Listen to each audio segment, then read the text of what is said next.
بسم الله الرحمن الرحيم. موضوع اليوم يتكلم عن خطورة الواتساب. شلون الواتساب راح يكون خطر علينا بالأيام الجاية. كلام مهم جدا، والكلام خاص حق البنات.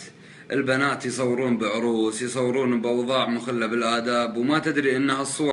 واحدة من البنات قاعدة تقول سالفتها، تقول أنا انتشرت صوري فجأة بمواقع التواصل الاجتماعي، بالإنترنت، بالإنستغرام.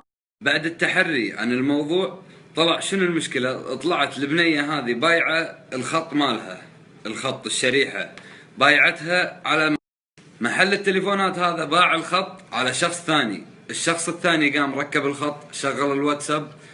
شنو طلع له بالواتساب؟ اللي شرى الخط بعدها طلع له خيارين. طلع له تبي ترجع البيانات القديمة اللي كانت على الواتساب، محادثات، صور. الريال اللي خذ الخط قال خلنا نجرب، طق موافق. ردت المحادثات كلها، الصور كلها، الجروبات اللي كانوا مشاركين فيه. الريال قاعد يتعبث بالتليفون بالمحادثات لين وصل حق رقم البنية. هو الهدف منه يبي يبتز البنية. وين حصل الرقم؟ اي طبيعي، البنية دازة رقمها الجديد حق رفيجاتها، حق اهلها، دش بالمحادثات ووصل حق رقم البنية.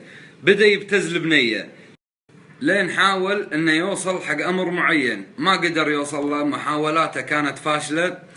هني قرر انه ينشر صورها. وفعلا الحذر الحذر الحذر، ديروا بالكم من سالفة انكم تبيعون خط بدون لا تحذفون الرقم من الواتساب. تأكدوا انكم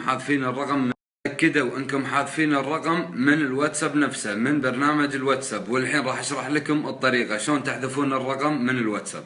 شوفوا معي.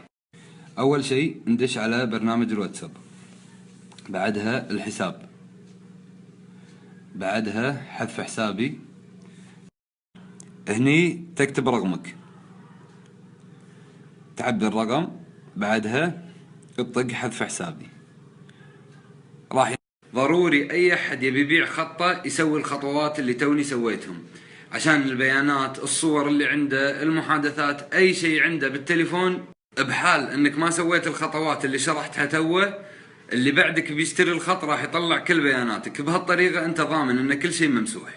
بسم الله الرحمن الرحيم. ان الذين يحبون ان تشيع الفاحشة في الذين آمنوا لهم عذاب أليم في الدنيا والآخرة والله يعلم وأنتم لا تعلمون. صدق الله العظيم. انشر الفيديو هذا حق أكبر عدد ممكن من الناس، انشره حق أهلك، انشره حق ربعك، فيد الناس عشان تستفيد. والله يعطيك